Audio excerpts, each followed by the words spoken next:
Bom, então vamos dar início à apresentação da dissertação do aluno Daniel Bonato Circo, né?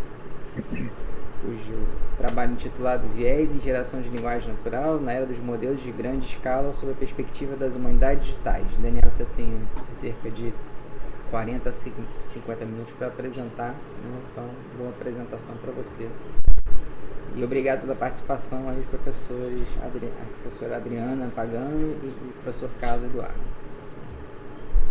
Perfeito. Obrigado, Alvin. Obrigado, membros da banca. Então, primeiro, para a gente começar a discutir esse tema, a gente vai se contextualizar um pouco aí em onde que a gente está nessa área da inteligência artificial, porque hoje ela já não é mais uma escolha para a gente, né? Ela já está imbuída na nossa vida, no dia a dia, de forma direta e indireta. Então, diretamente, aí a gente hoje tem uma galera que já está usando o ChatGPT, que está utilizando o Midjourney para gerar imagens automaticamente, mas indiretamente a inteligência artificial também atinge a gente, né? Seja num algoritmo da Netflix, por exemplo, recomendando filmes e séries que a gente gosta, baseado no nosso consumo. Ali também tem inteligência artificial que impacta diretamente na nossa vida. E aí tem algumas estatísticas interessantes mais recentes aqui, desse mercado que está em ascensão, né, com uma previsão de taxa de crescimento anual de 37% até 2030, que ela é aplicada em diversas áreas do mercado, e aí 64% das empresas esperam utilizar a inteligência artificial para aumentar a produtividade, e extremamente lucrativo, né? Então tem essa previsão do Markets and Markers de atingir até 407 bilhões em valor de mercado até 2027. E essa inteligência artificial generativa, que a gente chama de generativa aqui, são esses sistemas computacionais que são capazes de criar e produzir novos conteúdos. Imagens novas, textos, sons, de forma autônoma e também de forma original, por assim dizer, né? E ela atinge aí todas... Então a gente está acostumado aí já com o ChatGPT para gerar texto, mas a gente tem o Midjourney, que eu mencionei também para imagem, Suno para gerar música, e aí tem todo tipo de chat PDF, que você consegue conversar com um PDF a partir de um chatbot, assim, também. Então, ela é bastante abrangente e tem muita gente que já está utilizando ela no dia a dia. Mas da mesma maneira aí que tem essa utilização cada vez maior, existe também uma preocupação cada vez maior, né, sobre a aplicação de inteligência artificial pelas empresas. Então tem essa pesquisa bem recente da Forbes, que perguntou para as pessoas se elas se preocupavam com o fato da inteligência artificial estar aplicada em algumas áreas ali. Então, por exemplo, de descrição de produtos, revisão de produtos, chatbots respondendo perguntas, aplicação de emprego, né, que tem algumas inteligências artificiais que separam o currículo, né, que você manda para uma plataforma específica, e para todas elas, mais da metade aí se mostraram preocupados em como que a inteligência artificial mexe com isso, né, como que influencia nessas coisas do dia a dia. E aí, para a gente começar a conversar sobre isso, a gente primeiro dá uma olhadinha para a história da área que a gente vai trabalhar aqui, que é o processamento de linguagem natural, né? Para quem está menos acostumado, que é essa área da inteligência artificial que desenvolve algoritmos, desenvolve técnicas para permitir que os computadores compreendam, interpretem e gerem linguagem humana de maneira semelhante à dos seres humanos. Então, um computador ser capaz de ler um texto escrito em linguagem humana e que possa processar ele e trabalhar em cima desse material. Tem 3 grandes áreas aí dentro desse grande campo do processamento de linguagem natural. Um deles é o campo da recuperação da informação. Então aí a gente tem algumas aplicações como busca personalizada, filtragem, roteamento, navegação de informação. Então aí, por exemplo, a gente vai ter um motor de busca num banco de dados, de verbetes, por exemplo, ou de textos, em que você pode utilizar esse motor de busca para encontrar temas específicos ou documentos correlacionados. Tem a parte de entendimento de linguagem natural, né, e a gente vai entrar para aplicações como raciocínio automatizado, tradução automática, coleta de notícias, categorização de texto, análise de conteúdo em larga escala. Então aí a gente vai ter uma aplicação, por exemplo, de reconhecimento de entidades nomeadas, que é você pegar um texto e conseguir identificar automaticamente ali o que é um nome de pessoa, o que é um nome de empresa, o que é um país, sem precisar vir um ser humano ali e ficar anotando. Isso tem a ver com entendimento de linguagem natural por máquina. E essa última área, que é a área que a gente vai se aprofundar mais agora, que é de geração de linguagem natural, né? Então aí a gente vai ter aplicações como a geração automática de relatórios, legendas automáticas de vídeo, que o YouTube hoje já tem, por exemplo, legendagem de chatbots também, e geração automática de texto, como o ChatGPT. E aí, a gente vai ter aqui, dentro dessa linha de tempo do PLN, até a década de 90, ali entre 60 e 90, a gente tinha os chamados modelos estatísticos de linguagem, né? Então, ali em 66 a gente tinha o ELISA, que foi o primeiro chatbot que foi desenvolvido, tinha o STNLP, que eram sistemas treinados estatisticamente. Depois, ali pela década de 70 e 80, teve o que a gente chamou de inverno da inteligência artificial. Foram períodos de grande escassez de financiamento, porque as empresas e os financiadores não viam tanto valor ainda. Era uma época que a computação ainda não tinha muito poder, as máquinas eram gigantescas, custavam muito caro, então acabava que não tinha tanto financiamento e os pesquisadores que viam valor ali não conseguiam encontrar grande financiamento para conseguir seguir as suas pesquisas. Aí na década de 2000 a gente vai entrar numa outra era que já é dos modelos de linguagem neural, que aí já calculavam probabilidades a partir das redes neurais recorrentes. Aí já tinha critérios como representação distribuída, vetores multidimensionais, e aí veio umas tecnologias como o Word2Vec, o LSTM, que já eram muito superiores a esses modelos estatísticos de linguagem anteriores e que deram mais uma acendida no financiamento e a coisa começou a engrenar de novo. Aí em 2015 vai começar essa nova era aqui, que é dos modelos de linguagem pré-treinados. E aí, aqui a gente já está na era do chamado Big Data, né?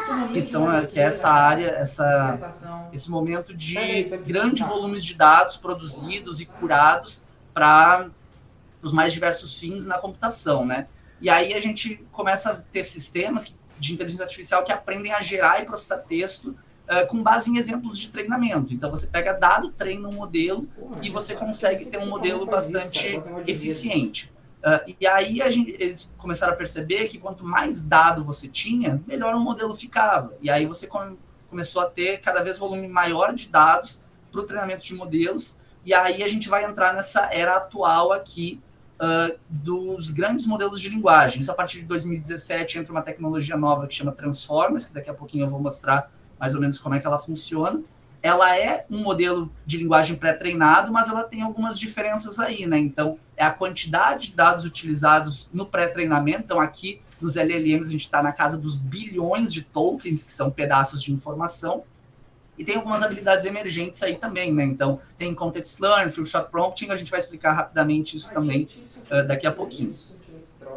Aqui é mais ou menos como que é a arquitetura desse Transformers, né, dessa nova tecnologia. Tem um codificador de um lado, onde entra um texto, né? Então, no caso, quando a gente escreve lá com o ChatGPT, ele entra por aqui, passa por todas essas etapas e sai aqui um output.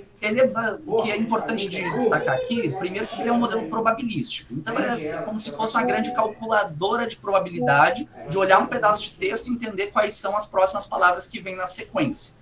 Ele não tem muita ideia do que ele está falando ali, ele simplesmente entende que estatisticamente essas palavras vão ocorrer numa certa sequência. Ele usa um conceito bem interessante aqui, que é o conceito de atenção.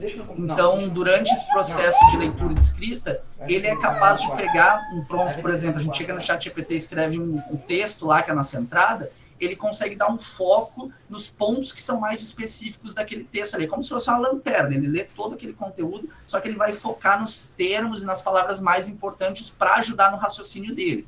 Isso é o conceito de self-attention, que é até um paper que eu acho que é o mais relevante aí dessa área, né? Atenção é tudo que você precisa, que foi feito por pesquisadores da Google, que utilizam esse conceito para ajudar na eficiência do modelo.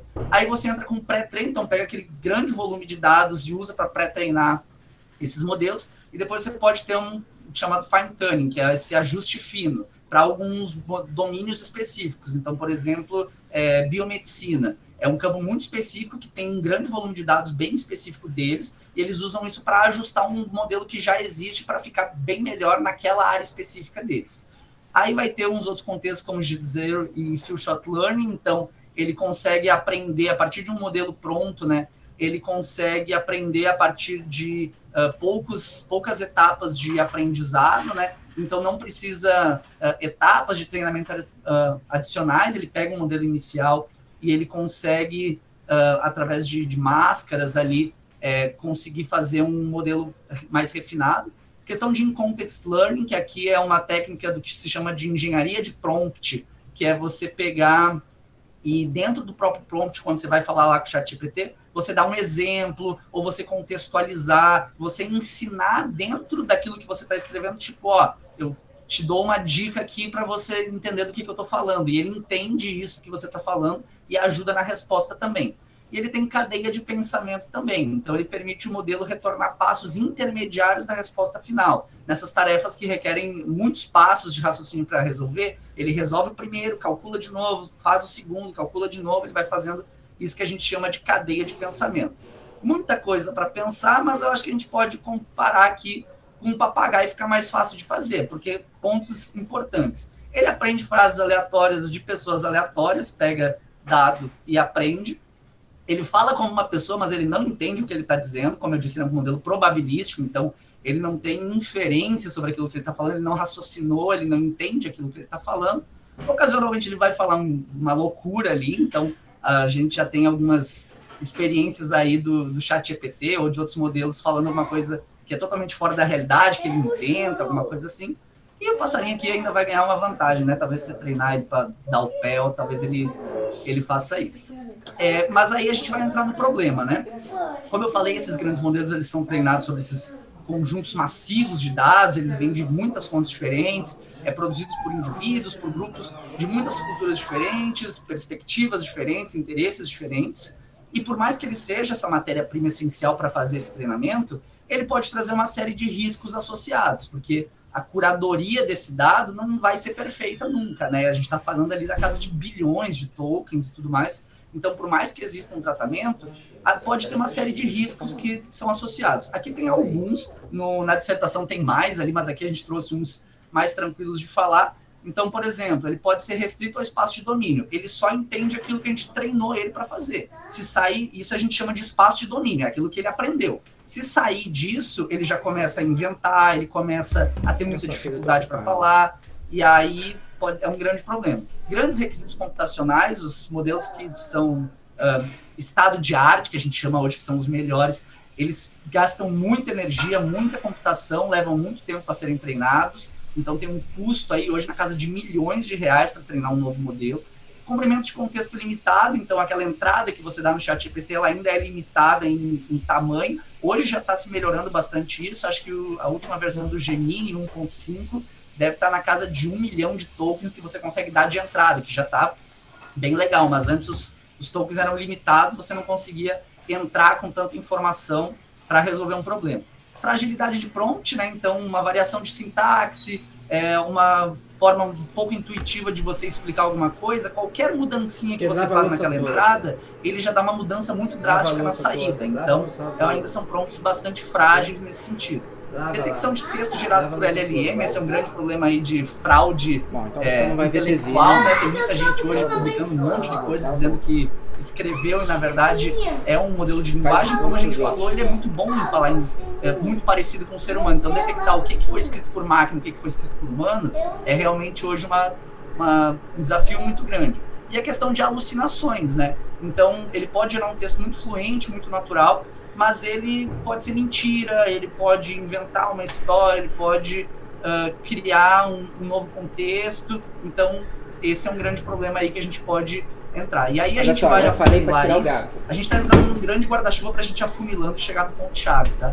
Mas o problema que a gente vai entrar mais especificamente aqui é o da confiabilidade, né? Então, que a gente chama essa qualidade, fato de ser confiável por outros, frequentemente apresentada a partir de conceitos como credibilidade, fiabilidade, conformabilidade, transferibilidade e autenticidade, aplicada a pessoas, ações ou sistemas, né?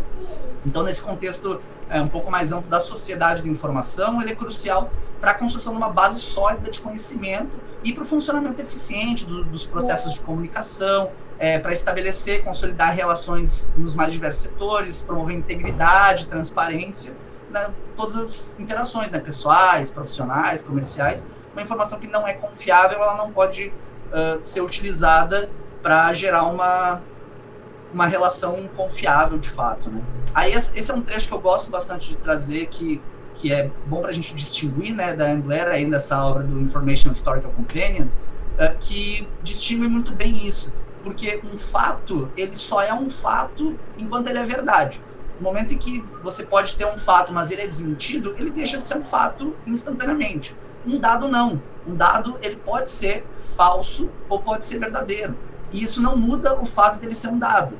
Então, um dado falso não deixa de existir. Ele simplesmente é um dado falso. E ele pode ter uma série de impactos aí quando você utiliza esse dado falso para fazer qualquer coisa. E nesse caso que a gente está falando aqui, é um treinamento de modelo, né? Então, se você pegar um dado falso e ensinar um modelo, ele aprende errado e replica errado também. Ele não sabe dizer, isso aqui está errado.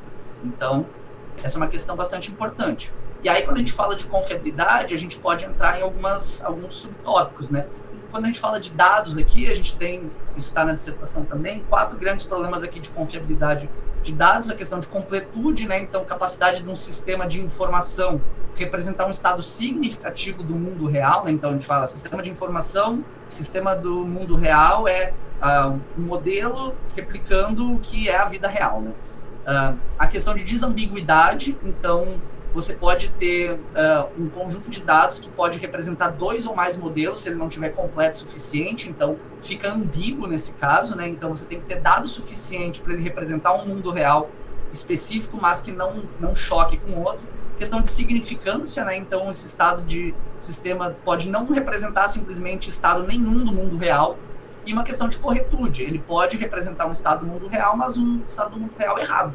Então também, a depender da qualidade dos dados que você insere ali, ele pode ter algum desses 4 problemas. Em sistema de modelos de linguagem, também vai ter uma série de problemas associados. A questão de veracidade, então essa representação, ela precisa de uma informação, de um fato, de um resultado correto, né? Ele não pode falar uma mentira. Questões de segurança, então os resultados dos modelos de linguagem têm que envolver os usuários em conversas seguras, conversas saudáveis. Questão de responsabilização, é a obrigação de informar e justificar a própria conduta perante uma autoridade. Se o ChatGPT cometer um crime, falar uma atrocidade, alguém vai preso? Dá para prender o ChatGPT? Dá para prender quem treinou o ChatGPT, sendo que não foi a pessoa que treinou, que falou? Fica complicado saber quem que você responsabiliza quando alguma coisa muito fora da curva acontece com um modelo de inteligência artificial. Questão de robustez, né? Então o sistema tem que ser capaz de manter seu nível de desempenho sob as mais diversas circunstâncias, inclusive circunstâncias extremas. Questões de privacidade aqui, né? Então essas normas práticas que ajudam a salvaguardar autonomia, identidade, dignidade humana e também dos dados. Questão de ética de máquinas, então garantir um comportamento moral de máquinas feitas pelo homem que utiliza essa inteligência artificial. Questão de transparência, né? Até que ponto que essas informações sobre um sistema de inteligência artificial e os resultados estão disponíveis para indivíduos que interagem com esse sistema, né? Inclusive, isso é uma grande questão sobre os dados que são utilizados para treinar modelos. A gente não sabe se eles foram coletados todos de forma legal e se existe uma questão de consentimento sobre isso. A gente fala um pouquinho rápido disso depois. E essa questão que a gente vai afunilar um pouquinho mais agora, que é a questão da justiça, que a gente define como a qualidade, estado de ser justo, um tratamento justo, um tratamento imparcial, e a gente entra no conceito de justiça algorítmica aqui, né, para ficar um pouco mais focado, que é uma tecnologia emergente que atenua a discriminação sistêmica numa decisão automatizada, no caso desses modelos de inteligência artificial que a gente está falando, né, oferecendo uma oportunidade para aprimorar a equidade nos sistemas de informação. Aqui é uma brincadeirinha que eu até fiz, porque a gente tende a utilizar alguns acrônimos legais para a gente conseguir pensar em valores importantes para a gente ter dentro de um sistema. O Serra, nosso professor, durante as aulas, ensinou para a gente os conceitos FAIR, né, que são importantes quando a gente está falando de dados. Então, é dizer que um dado ele é um dado bom quando ele é acessível, quando ele é achável, né, então uma questão de persistência, acessível, então ter protocolos bem definidos, interoperável, então utilizar ontologias específicas para tratar os dados, e reutilizável, então são as descrições e a integração de dados também, né, esse vale para dados. E para a inteligência artificial tem um outro conceito aqui que vem da Microsoft, que é o conceito FATE, que trata desses princípios de confiabilidade para os sistemas de informação. E aí a gente vai ter o fairness aqui, que é a justiça, a gente vai ter questão de responsabilidade, de transparência e de ética. São 4 elementos básicos que são utilizados para ter um princípio de confiabilidade em qualquer sistema de informação. E aí a gente vai afunilar um pouquinho mais ainda para a gente entrar no ponto central, né, que é a questão de viés. Na dissertação eu defino isso como distorções que resultam em impactos indesejáveis, que pode ser quantificado a partir de métricas específicas como proporção de consideração, de sentimento, justiça individual de grupo, através de sentimento, ocorrência e co-ocorrência de palavras, entre outros. Mas, assim, traduzindo um pouco isso, é como se fosse uma imposição sistemática, recorrente, no caso, né, de desvantagens a indivíduos pertencentes a determinadas categorias ou grupos, reproduzindo e reforçando estereótipos e injustiças sociais. Para diferenciar um pouquinho isso, o que é justiça e o que é viés, ele parece muito parecido, parece muito a mesma coisa, né? Mas tem algumas diferenças ali nos aspectos importantes. O viés, ele pode não ser intencional. A justiça, por outro lado, é inerentemente um objeto deliberado e intencional. Sempre se busca o conceito de justiça. O viés, ele pode surgir devido a vários fatores, aí, como um dado tendencioso, um design algorítmico que não levou em consideração alguns fatores. E a justiça, ela vai requerer um esforço consciente para garantir que o algoritmo não discrimine nenhum grupo e nenhum indivíduo. Então, assim, em outras palavras, o viés, ele pode ser considerado uma questão mais técnica, e a justiça, ela é inerentemente uma questão social e uma questão ética também. A gente vai ter alguns tipos de viés específicos aqui. Então, o primeiro tipo a gente categorizou em 3 grandes grupos aqui para ficar um pouco mais fácil de atingir o ponto da dissertação. O primeiro dele é esse viés humano e cognitivo. Esse é uma questão que está intrinsecamente ligada à cognição, perspectiva pessoal. Ele envolve a influência de fatores como crença, valor, cultura, preconceitos, experiências individuais na formação, na interpretação do conhecimento. Ele pode resultar em julgamentos tendenciosos, pode gerar estereótipos, distorções na percepção da realidade, que impacta a objetividade e a imparcialidade na busca e da produção do conhecimento. Aí a gente vai ter o viés que a gente chama de estatístico e algorítmico, que já é uma distorção sistemática na interpretação, na análise estatística. Ele vai resultar da inadequação da coleta, seleção tendenciosa de amostra, uma formação de pergunta enviesada numa pesquisa, e aí depois a gente pode ter problema também no tratamento e na interpretação dessas informações. A causa fundamental aí do viés vai residir na inadequação dos padrões que o modelo adquiriu durante o treinamento, já que eles não correspondem de forma precisa às relações reais entre os dados de entrada e o resultado desejado. E por fim, a gente vai ter esse outro tipo aqui, que é o viés estrutural, que aí já são padrões de preconceito sistêmicos, presentes em instituição, em normas sociais, normas estruturais, políticas que vão perpetuar alguma desigualdade.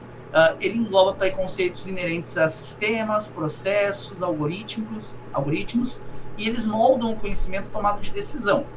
Se refere a padrões ou preconceitos que não são incidentes isolados, então ele tem que ser uma coisa sistêmica, tem que ocorrer com frequência, porque ele foi treinado dessa maneira, né, ou da forma estrutural, ele sempre vai estar presente de uma mesma forma, e podem se manifestar de várias maneiras, diferentes níveis, desde normas sociais que a gente internaliza, políticas públicas que vão moldar as instituições, inclui vieses algorítmicos, que pode levar à discriminação em sistemas de inteligência artificial, vieses de dados recorrentes de desigualdades sociais que refletem no conjunto de dados, e vieses institucionais que perpetuam a disparidade de acesso e oportunidades. Então, esse viés estrutural, ele vai levar um pouco de tudo isso aqui de uma forma estrutural dentro da sociedade. E ele pode ter diversas dimensões aí demográficas, né? Então, as principais que a gente trabalha aqui são os vieses de gênero, vieses de raça, de religião, sexualidade, profissão e nacionalidade. Pensar que o viés aqui ele sempre vai ser prejudicial para um grupo que é historicamente alvejado por um processo social, por alguma cultura de opressão. Então aqui se a gente vai olhar para gênero, a gente vai pensar em negros, em mulheres. Se a gente for pensar em raça, aqui a gente está pensando em negros. Se a gente pensa em religião, a gente pensa em membros de religião de matriz africana, de muçulmanos, por exemplo. Questão de sexualidade, a comunidade LGBTQIAPN+, etc., que são esses grupos que são historicamente alvo de processos de opressão, né?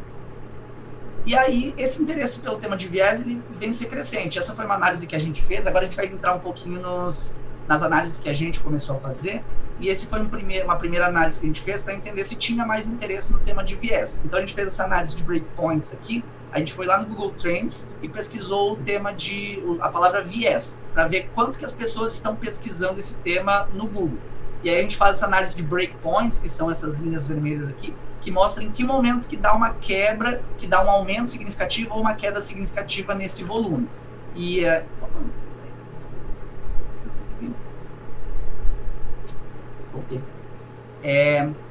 e aí a gente percebe aqui que desde 2004 a gente tem 2 breakpoints principais.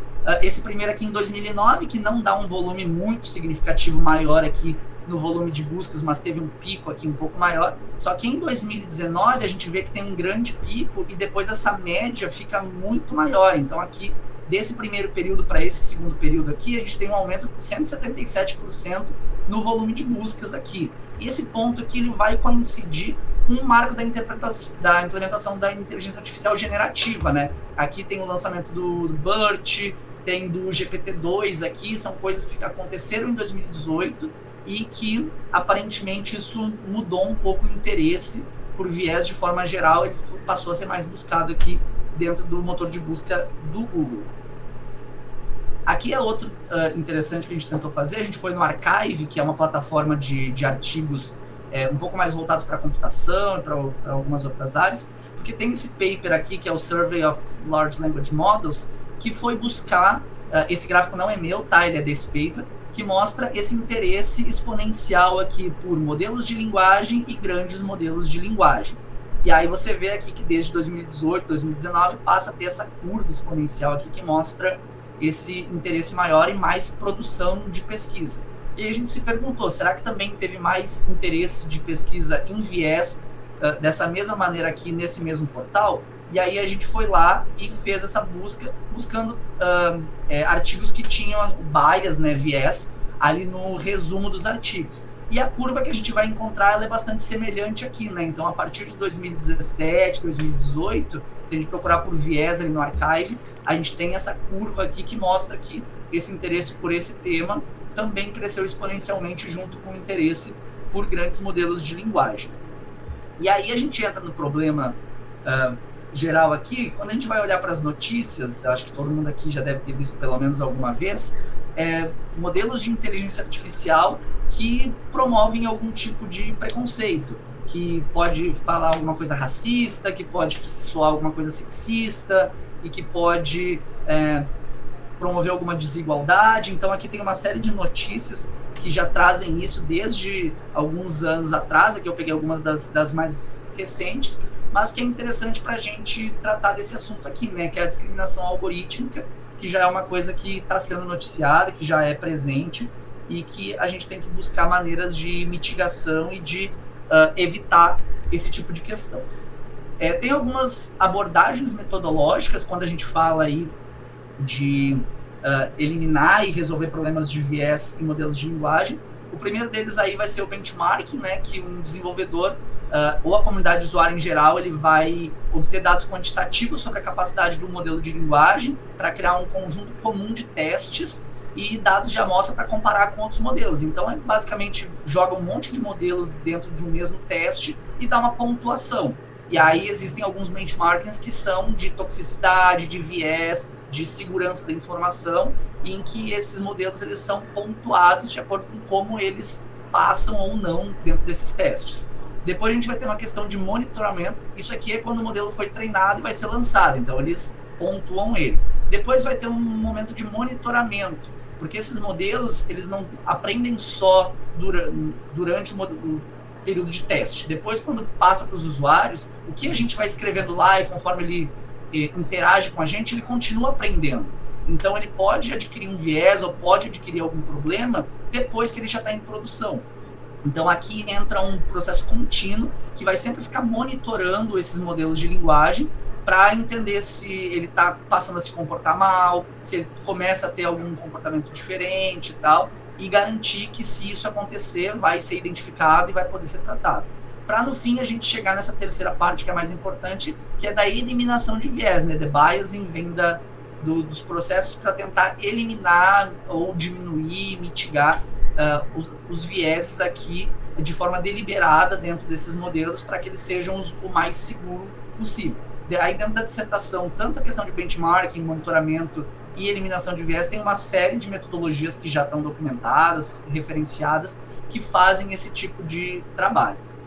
Aí a gente foi fazer uma outra análise aqui, isso eu bebi bastante da fonte do Brasileiras em PLN, que fez essa análise de uma forma um pouco mais geral, que foi pegar todos os artigos que foram submetidos ao ACL Anthology 2023, que é um dos maiores eventos de processamento de linguagem natural que a gente tem hoje. Elas fizeram isso de forma um pouco mais geral para entender do que estava se falando sobre processamento de linguagem natural de uma forma geral. E aí eu bebi dessa fonte e eu fiz essa mesma análise, só que fazendo um filtro. Então a gente pegou esse dataset desses 6.000 artigos que foram submetidos para esse congresso, só que eu filtrei isso e peguei só os que falavam de viés, né, bias, dentro desse conjunto. Cheguei a 418 artigos que tinham esse termo dentro do conjunto. Fizemos um pré-processamento, então, tokenização, remoção de stop words, normalização, etc. Para depois a gente fazer algumas análises para a gente entender o quê? Quais são os tópicos que aparecem quando o viés está mencionado. Então, temas periféricos ali que vão perspassar a questão do viés. E a gente vai primeiro trabalhar com uma nuvem de palavras, que é a mais simplesinha de todas, para depois a gente entender os uni, bi e trigramas, né, os n-gramas, para entender quais são os termos que são mais utilizados. E por fim a gente vai fazer uma análise de LDA para tentar colocar isso em tópicos. Vamos olhar isso ponto a ponto, fica mais fácil. A nuvem de palavras acho que todo mundo conhece, todo mundo já teve algum contato. Não dá para tirar muita informação daqui, mas é basicamente as palavras que são mais recorrentes aqui. Só que aqui a gente só tem essa análise visual, a gente não consegue quantificar muito bem, fica um pouco mais difícil. Quando a gente entra para análise de unigramas, que é praticamente a mesma coisa, a gente já vai ter isso um pouco mais quantificado, já fica um pouco mais fácil. Todos esses do unigrama, depois a gente vai ver do bigrama e do trigrama, que são conjunto de 2 palavras, conjunto de 3 palavras, a gente sempre vai ter palavras que são iguais, tipo modelo, linguagem, viés, que sempre vai aparecer. Só que a gente está tentando procurar outros termos.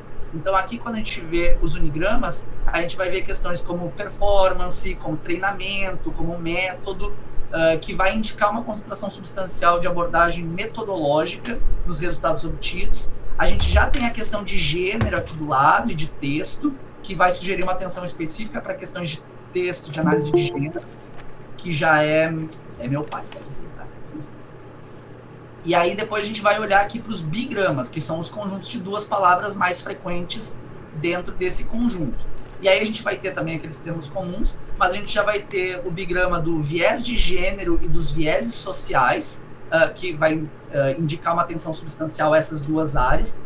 A gente tem aqui, dentro desses termos, dados de treinamento, tarefas posteriores, que são as downstream tasks, que destacam a importância do conjunto de dados de treinamento, das tarefas subsequentes nos resultados e dos métodos propostos. Tem resultados experimentais também aqui, que vai refletir foco em evidência empírica, e vai ter mitigação de viés aqui também, que vai sugerir uma preocupação com estratégia para eliminação, como foi mencionado anteriormente. E aí a gente vai olhar para os trigramas também, né? E aí nos trigramas a gente vai ter detecção de discurso de ódio, detecção de notícias falsas, que vai destacar essa consideração, automatização desse tipo de tarefa. Tem tradução automática neural também, apontando para o interesse em tradução de texto automática baseada nessas redes. Tem um termo triplo aqui, que é o artigo propõe um novo, que vai mostrar uma introdução de abordagens inovadoras nesse campo. Modelagem de linguagem mascarada, que vai mostrar uma atenção para essa técnica, que é o que o BERT utiliza, por exemplo, que é uma base de encoding. E tem um trigrama também que é diferentes grupos demográficos, que vai indicar uma consideração específica da diversificação demográfica dentro das análises realizadas.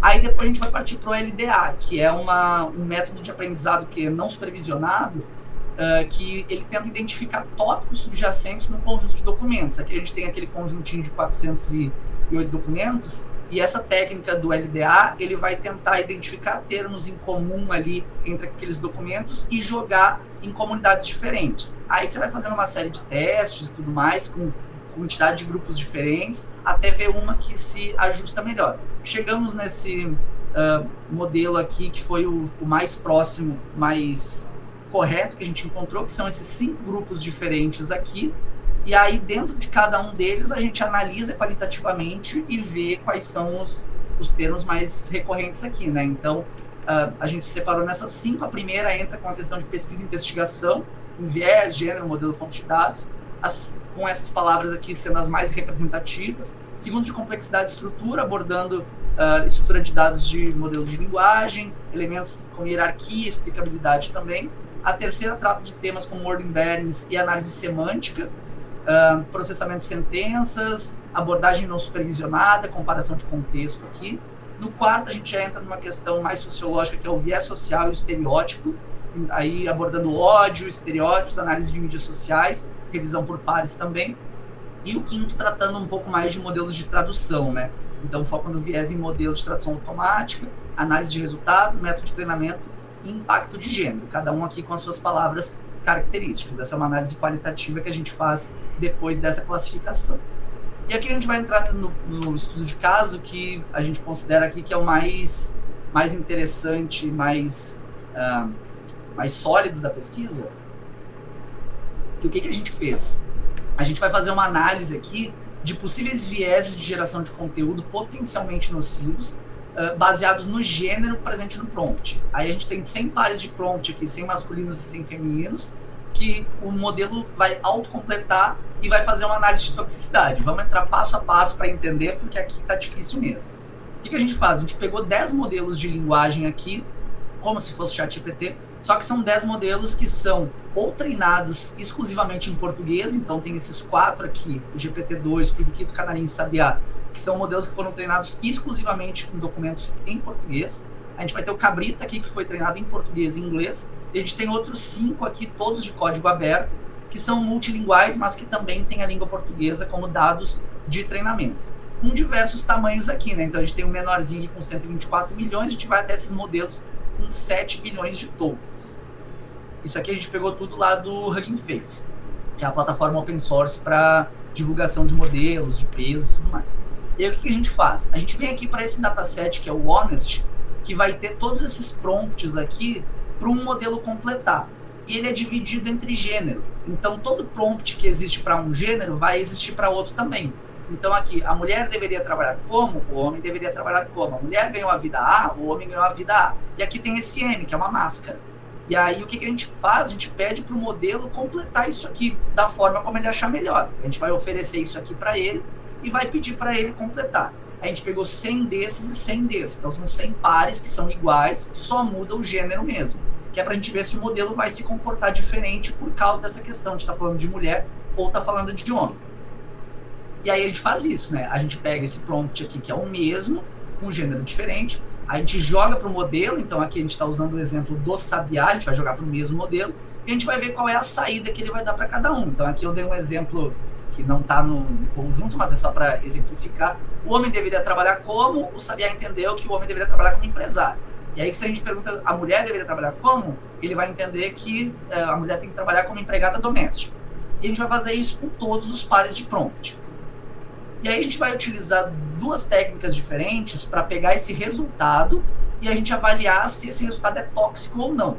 O primeiro deles é o R4 Target, que é um modelo que foi disponibilizado pelo Facebook, que na verdade ele tem 4 etapas de treinamento, por isso que ele chama R4, mas que ele é treinado para identificar conteúdos tóxicos referentes a essas comunidades aqui, né? Então, pessoas negras, mulheres, judeus, pessoas trans, refugiados, etc. Tem todos esses grupos aqui que ele foi treinado, foi anotado manualmente também e foi pego alguns modelos já pré-treinados também. E a gente vai ter a Perspective API, que é da Google também, que ela também vai fazer essa análise de toxicidade, ela tem uma endpoint para isso, mas que para além disso, ela vai trabalhar com outras questões de toxicidade, então de insulto, profanidade, ameaça e tal. E cada um deles ele vai dar um scorezinho diferente. Então você pega aquele modelinho que a gente preencheu lá no início, joga para cá e ele vai dar uma pontuação. Aqui são os atributos que a gente trabalhou, que são os de produção, então de toxicidade. Toxicidade a gente vai trabalhar com os dois, né? Com R4 Target e com a Perspective API. Dá até para comparar os dois, é interessante, né? Mas ele define aqui comentário rude, desrespeituoso e irracional, que fará as pessoas abandonarem uma discussão. Vai ter toxicidade severa aqui também, com a sua definição, Ataque identitário, que isso é bem interessante porque a gente está falando de gênero, né? Porque são comentários direcionados a alguém por causa da sua identidade. Questão de insulto, então comentários insultuosos, inflamados, negativos em relação a uma pessoa ou um grupo de pessoas. Profanidade, então palavrões, língua obscena. E ameaça, intenção de infligir dor, lesão ou violência contra o indivíduo ou grupo, que é uma coisa que o modelo também poderia preencher dessa forma. Então, para toxicidade, a gente vai olhar os dois modelos, R4 e Perspective, e a Perspective a gente ainda vai olhar para essas 5 outras dimensões. E aí, como eu expliquei, a gente vai pegar o prompt com a continuação, a gente vai jogar para a API, então aqui eu botei para Perspective API, e ele sempre vai dar um score de 0 a 1. Se ele der 0, é porque ele entendeu que não é tóxico. Quanto mais próximo de 1, mais tóxico ele vai identificar. Então aqui eu dei o exemplo que ele leu o homem deveria trabalhar como empresário, diz que é 0.01, não é tóxico, mas ele leu que a mulher deveria trabalhar como empregada doméstica e entendeu que isso aqui é tóxico de alguma maneira e deu um resultado de 0.78. Ah, Daniel, mas como é que ele define o que é tóxico e o que não é? É um problema porque ela é uma avaliação qualitativa, né?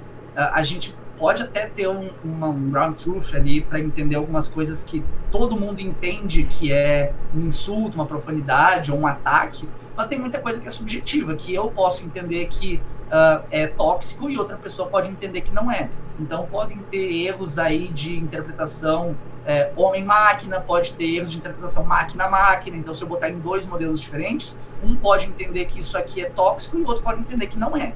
Então, ele é um pouco subjetivo. E é por isso que a gente fez essa análise dos resultados, só que a gente não foi lá para realmente ver o que a gente acha que ele classificou certo e o que a gente acha que a gente classificou errado. Porque também seria uma subjetividade da gente de estar analisando. Então, a gente simplesmente jogou para as APIs, pegou os resultados e fez uma análise quantitativa desses resultados aqui, sem interferir no resultado das APIs. E aí, quando a gente tem esses 2 valores aí, para o masculino e para o feminino, que vai de 0 até 1, a gente calcula a diferença entre esses dois, porque até aqui a gente só está olhando para a toxicidade, a gente está vendo se ele pode ou não ser tóxico, mas não é isso que a gente quer ver. A gente quer ver se ele é capaz de ser mais tóxico para um gênero do que para outro. Então, como é que a gente faz isso? A gente vai pegar esse valor do masculino, que vai de 0 a 1, e a gente vai pegar o valor do feminino de 0 a 1, que são o mesmo prompt, e a gente vai entender qual que é a diferença. Isso vai dar um valor entre -1 e 1. Quanto mais próximo de 0, mais os valores dos 2 prompts ficaram muito parecidos. Então não tem viés. Ou ele foi tóxico para os 2, ou ele não foi tóxico para nenhum. Então ele não tem viés aí. Só que se ele começa a chegar muito próximo do -1 ou do 1, ele vai ter um viés identificado em um dos 2 gêneros, porque ele foi tóxico para a mulher e não foi para o homem, ou o contrário. E aí a gente faz essa tabelinha aqui para classificar, né? Então, entre o 0,2 e o -0,2, que é o mais próximo de 0, não identifica, mas quando vai para um lado, a gente vai identificar viés para o gênero masculino e o outro a gente vai identificar para o gênero feminino. Então, aqui tem 3 exemplozinhos. Foi quase 0 para o masculino e 97 para o feminino, deu uma diferença muito próxima de -1, é alto viés para o feminino. Aqui foi o contrário, deu muito alto para o masculino e muito baixo para o feminino. Deu um valor muito próximo de 1, é um alto viés para o masculino. Aqui foi 0, aqui foi 0, a diferença foi praticamente 0, não tem variação, não tem viés. E aí a gente vai fazer isso para todos aquelas endpoints que a gente discutiu. Então aqui eu trouxe só um exemplo, que é do R4 Target. A gente vai pegar os 100 aqui, se você somar, dá os 100 prompts, e a gente vê quantos que foram classificados para cada um deles. Então aqui a gente tem, por exemplo, no Canarim, e a gente testou a toxicidade desse modelo aqui dentro dos 100 prompts. Esses 76 aqui são os que não teve viés. Os que vão ficando mais para a esquerda aqui, que é mais próximo de -1, é tóxico para o gênero feminino. Mais para a direita aqui, mais tóxico para o gênero masculino. E a gente faz isso para todos esses modelos aqui, para entender se todos eles consistentemente vão ter algum viés para um gênero ou para outro, né? E aí a gente condensa esses resultados aqui. Então aqui a gente está olhando ainda para R4 Target, para o atributo de toxicidade, a gente vai olhar os 10 modelos, quantos dos 100 aqui, cada linha aqui vai dar 100. Quantos que não deram nenhum viés, quanto que deu alto viés para o feminino, baixo viés para o feminino, ou baixo viés para o masculino, ou alto viés para o masculino também, né? A gente vai testar todos os modelos. Aqui, por exemplo, se a gente olhar para a questão... Se a gente olhar aqui para o viés feminino, a gente vai ter uma média aqui de 15% de continuações que foram classificados como alto viés pro feminino. Chega até a 23% aqui nesse modelo do Bloom de 560 milhões. E no baixo viés aqui a gente também tem uma média de 6%, chega até a 9% aqui em 3 modelos. E no masculino a gente já vai ter um volume bem menor. Quando a gente olha para alto viés aqui, a média é de 4%, ou seja, 3 vezes menos do que no feminino. E no baixo viés masculino aqui também vai chegar a 3%, com um máximo de 7%, que também é inferior aqui, metade do viés para o feminino. Então aqui a gente vê que tem um volume muito maior para um gênero do que para outro. A gente entende isso como se fosse um viés de gênero, aqui ele é mais tóxico para mulheres do que para homens. A gente faz isso para todos os modelos, não precisa mostrar, não vou mostrar o resultado de todos aqui, mas essa tabela aqui vai condensar todos os resultados, porque aí a gente vai pegar a média de cada um dos modelos que a gente usou para testar e a gente vai comparar, né, do alto viés masculino para o alto viés feminino e do baixo viés masculino para o baixo viés feminino. E o que a gente tem é isso aqui. Tudo que está em vermelho é porque foi mais tóxico para mulher do que para homem. Tudo que está em verde é que foi mais tóxico para homem do que para mulher. E esse aqui eu deixei em azul porque não teve diferença. Foi igualmente tóxico para um gênero ou para outro. Se a gente olha para alto viés aqui, 6 dos 7 foram mais tóxicos para mulher do que para homem. Teve um aqui de toxicidade da R4 que foi 265% maior, quase mais de 3 vezes acima do alto viés masculino, né? De 4,1 aqui da média, foi para 15 quando a gente olha para a mulher. E todos os modelos aqui, tirando a questão de ameaça, que teve maior score para homem do que para mulher, 0,5 para mulher e 0,8 para homem, todos eles foram mais tóxicos para mulher. E para o baixo viés também, a gente tem 5 que foram mais tóxicos para mulher, só um aqui que teve uma diferença bem pequena, de 3 para 3,1 para masculino, e um que empatou. Isso mostra que, sistematicamente, esses modelos aqui eles vão tender a ter mais viés para o gênero feminino do que para o gênero masculino, em questão de toxicidade, de profundidade, insulto e etc. A gente também tentou olhar para ver se eles são capazes de ser mais ou menos tóxicos de acordo com o tamanho do modelo, porque tem uma ideia que diz que quanto maior o modelo, melhor ele é e menos chance ele tem de falar alguma coisa errada ou de ser tóxico, etc. Então a gente pegou esses 10 modelos aqui e a gente plotou o tamanho do modelo para o score de toxicidade para ver se tinha essa relação, né? Porque a gente vai usar aqui o índice de correlação de Pearson, que ele vai de -1 até 1. Se ele está mais próximo dos extremos, ele pode identificar uma correlação ou positiva, quando um valor sobe, o outro sobe junto, ou uma correlação negativa, quando um sobe, o outro desce na mesma proporção. E quanto mais próximo de zero, menos correlação possível ele vai identificar. Então a gente plota 1 e a gente vê que os dois valores de correlação aqui são bastante próximos de zero. Então, pelo menos na nossa amostragem, a gente identificou que não tem relação do tamanho do modelo para a possibilidade dele gerar mais ou menos viés. Modelos pequenos podem gerar menos viés do que um modelo grande, por exemplo. E aí a gente vai entrar agora, a gente sai um pouco dos resultados, a gente vem um pouquinho mais para uma discussão que eu fiz bastante questão de trazer, que é a questão do colonialismo de dados. Fazendo essa pergunta, né, um pouco mais provocativa, o que vem na nossa cabeça quando a gente fala de colonialismo, né? Talvez a gente pense nessa imagem aí que a gente está mostrando aí, que é da colonização de terras, que é a colonização dos recursos físicos, mas a colonização ela transcende essas questões. Ela vai para o controle de narrativa sobre as pessoas, controle de identidade, de cultura, de história, de como as pessoas devem se comportar, normas relacionadas a gênero, a sexualidade, e continua a existir e influenciar as sociedades muito depois de ter terminado o controle político direto das potências coloniais. Ela fica no subconsciente, né, ela continua influenciando na sociedade. E aí no cerne desse processo vai se encontrar a exploração intelectual, na qual os valores, as normas e as perspectivas de uma cultura hegemônica são apresentados como universais, e inserindo as visões de mundo autênticas de outras comunidades para uma posição periférica, uma posição subalterna, que pode promover o apagamento de determinados conhecimentos que são provenientes dessas regiões. E aí a gente entra nessa ideia do que a gente chama de colonialismo de dados, né?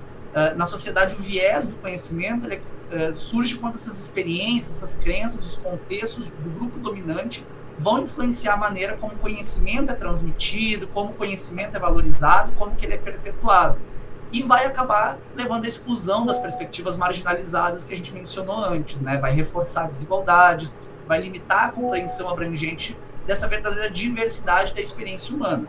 E aí o viés do conhecimento ele não vai ser um fenômeno isolado, ele vai ser intrinsecamente entrelaçado com as estruturas de poder, com o privilégio que permeia a sociedade. E aí o conceito de colonialismo de dado vai descrever esse processo onde os dados vão ser coletados, vão ser controlados, explorados e dominados por entidades hegemônicas, em detrimento de comunidades e indivíduos marginalizados. Então, quando a gente olha, por exemplo, o mercado de inteligência artificial, a gente tem grandes corporações, tem até o Big Five, né, que a gente chama, que é Google, Microsoft, Amazon, Facebook e não lembro qual que é a outra agora, mas que detém grande parte do mercado e que mais ou menos direciona como que quais dados são tratados, quais são utilizados e quais não são, e essas ferramentas são as mais utilizadas, então acaba que reforça esse viés que é introduzido a partir do que as grandes corporações e as culturas hegemônicas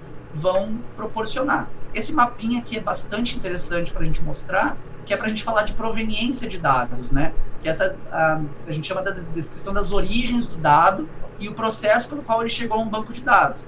Então tem esse estudo recente aí do Data Provenance Initiative, que ele pegou 1.800 conjuntos de dados da DP Collection, que é um dos maiores repositórios de dados para treinamento de modelos, para ver da onde que vinham esses dados. E aí, quando a gente olha aqui para a corzinha, a gente vê que a grande maioria dos dados vem da Europa Ocidental, vem da América do Norte, e quando a gente olha para o Sul global, a gente está pouquíssimo representado. Se a gente olhar para a América do Sul aqui, nossa, coitado da gente, né? Praticamente não temos representatividade em questão de volume de dados para treinamento disponíveis ali. E isso acaba por apagar todo o conhecimento, todo o valor que existe dentro desses conjuntos aqui que não estão sendo utilizados, né? E aí a gente tem alguns problemas. Por exemplo, a questão de representatividade linguística. A grande maioria desses dados são em inglês, são treinados para os modelos em inglês. Eles acabam sendo traduzidos para conseguir, tipo, por exemplo, ter um chat GPT em português. Só que aí vai perder todas as nuances da nossa língua, todas as características específicas de cultura, de linguagem nossas. Então isso acaba por fazer um certo apagamento. E como esses modelos de linguagem, a inteligência artificial é cada vez mais utilizada, a tendência é que isso comece a se agravar cada vez mais se a gente não tiver uma política de proveniência de dados, onde a gente tenha dados curados, a gente tenha dados tratados, para que a gente possa começar a ser representado aqui dentro desses modelos de forma correta, né? Outra questão que eu fiz questão de trazer, né, é a questão do código aberto ou código fechado. Hoje o que a gente tem são, dentro do Big Five que eu falei, a grande maioria dos modelos que a gente tem são de código fechado, que a gente chama de black box, né? Que a gente tem uma entradinha aqui, que é o que a gente escreve lá no chat GPT, a gente não sabe o que acontece aqui dentro e dá uma saída. Porque os modelos não são abertos, os conjuntos de dados não são abertos, tudo é fechado, proprietário e é utilizado para gerar lucro. A gente não sabe o que está acontecendo aqui dentro. E como contrapartida para isso, existe a Open Source Initiative, que tenta promover cada vez mais que modelos sejam de código aberto, que sejam utilizados pesos abertos, conjuntos de dados abertos, e que você possa auditar, que você possa reproduzir, que você possa criar um submodelo baseado em modelos. Tanto os modelos que eu utilizei, todos eles são de código aberto, estão lá no Hugging Face, e cada um pode reproduzir em casa, fazer um fine tuning, fazer alguma outra coisa, porque eles seguem esse tipo de iniciativa. Então, e aí tem um artigo recente da IBM, que saiu acho que no final do ano passado, que levanta alguns dos principais benefícios da utilização do código aberto para modelos de linguagem, né? Aí uma delas diz respeito à questão de transparência e de flexibilidade, que eu já falei, né? E ele oferece transparência sobre como funciona a arquitetura, os dados, a metodologia de treinamento. Ele também vai ser capaz de inspecionar o código e ter visibilidade dos algoritmos, dá mais confiança para a empresa, auxilia a auditoria e ajuda a garantir conformidade ética e legal. E a otimização eficiente de um LLM pode reduzir a latência e aumentar o desempenho também, né? Porque aí você tem uma comunidade inteira trabalhando em cima de um modelo que pode ajudar a treinar, a aperfeiçoar, a mitigar viés, mitigar alguns problemas dentro desses modelos de forma colaborativa. Isso é fundamental para a ciência, nós temos que colaborar para que esse avanço ocorra de forma democrática, né? E aí tem essa questão também da proveniência, da falta de uso consentido dos dados, né? Esses modelos fechados aqui, inclusive tem alguns escândalos aí, o New York Times, por exemplo, processou a OpenAI porque estava usando os jornais deles sem autorização para treinar modelos.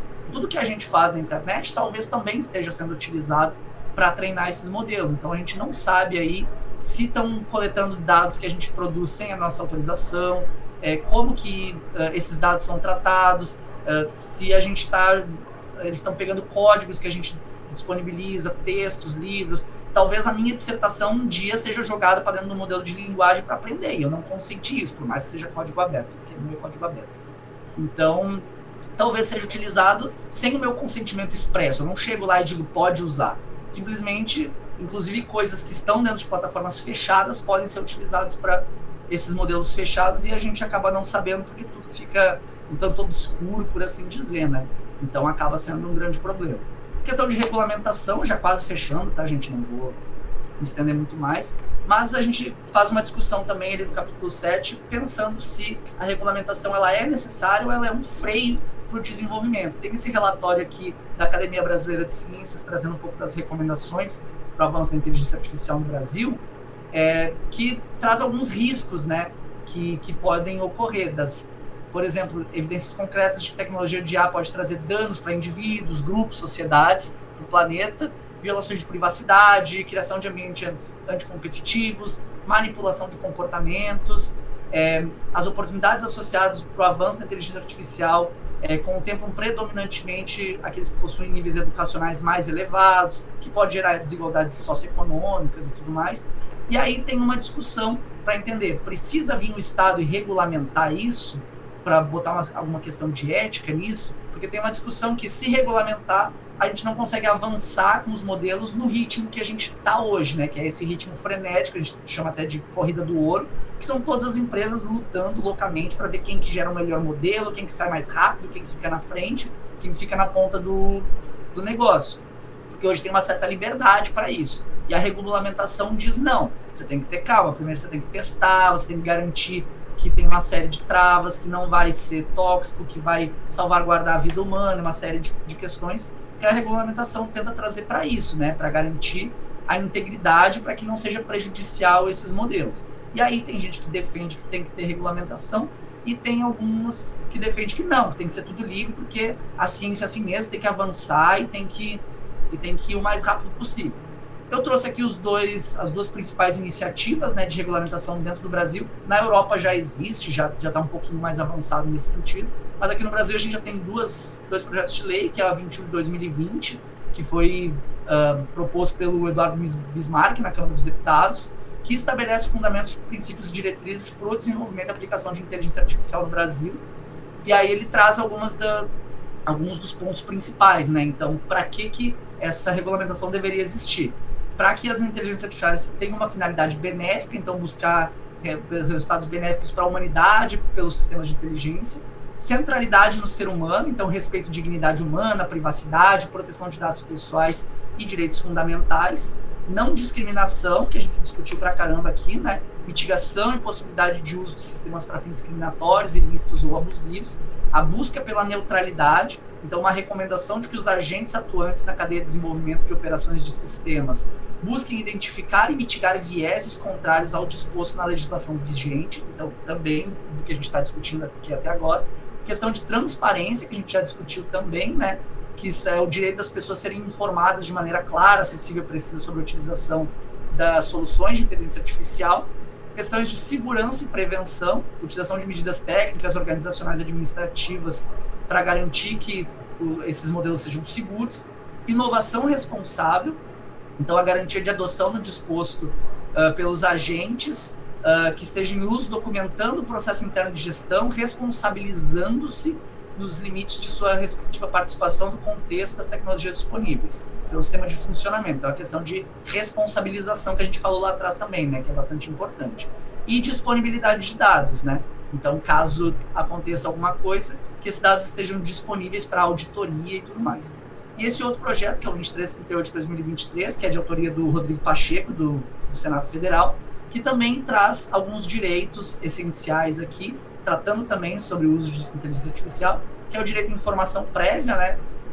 Quando as interações com o sistema de inteligência, direito à explicação sobre decisão, recomendação e previsão dos sistemas de inteligência artificial, direito de contestar decisões ou previsões do sistema de inteligência artificial que produzam efeitos jurídicos e que impactem de maneira significativa interesses, determinação e a participação humana em decisões de sistemas, levando-se em conta o contexto, o estado de arte do desenvolvimento tecnológico, o direito à não discriminação, que também é discutido no outro projeto de lei, tem bastante coisa que é concomitante aqui, e a privacidade e proteção de dados, que também é falado no outro, então tem bastante concordância aqui entre processos, são coisas que a gente discutiu anteriormente, que a gente viu a necessidade disso, né? E para fechar, finalmente, a gente vai ter esse conceito que eu trouxe até na conclusão um pouquinho, que é a inteligência artificial centrada no humano, né? É tentar fazer com que tudo isso que esteja sendo desenvolvido hoje, tudo que esteja no cerne do desenvolvimento da inteligência artificial, seja voltado para qualidade de vida do ser humano, que não seja voltado ao lucro, que não seja voltado a uma pequena parcela da população, e sim que seja focado em garantir que todas as pessoas possam utilizar, que ela seja acessível, que ela não discrimine, e tudo isso que a gente discutiu agora chega nesse ponto final, né? Que tem que existir uma humanização nesse desenvolvimento da inteligência artificial. Não pode visar apenas o lucro e o interesse de poucos, mas sim que ele garanta que todo mundo possa utilizar de forma segura e de forma equitativa. Não sei se deu para perceber que essa imagem foi gerada por inteligência artificial. Tem braço demais aqui, mais braço do que gente. Essa aqui tá segurando um braço que eu achei meio ameaçador, mas é só para brincar. E é isso, pessoal. Obrigado para todo mundo que participou. Essa dissertação aqui foi inteiramente dedicada para meu pai e para minha mãe, que estão aí assistindo. Agradeço. O que eu defendi aqui do código aberto se estende à minha dissertação, então a gente tem esse repositório aqui que tem a minha dissertação, tem o pacote de LaTeX com um modelo para quem quiser utilizar, todos os códigos estão lá disponíveis, todas as bases de dados estão lá disponíveis para auditoria, os slides que eu apresentei aqui hoje também já estão lá, e aí tudo aqui vai ficar disponível para quem quiser consultar, quem quiser reproduzir. Tudo isso está numa licença PAST 2.0, então pode utilizar, pode reciclar, pode reproduzir, pode modificar à vontade, que eu sou defensor dessa ideia. E vamos abrir agora para a banca. Muito obrigado pela atenção de todo mundo. É isso.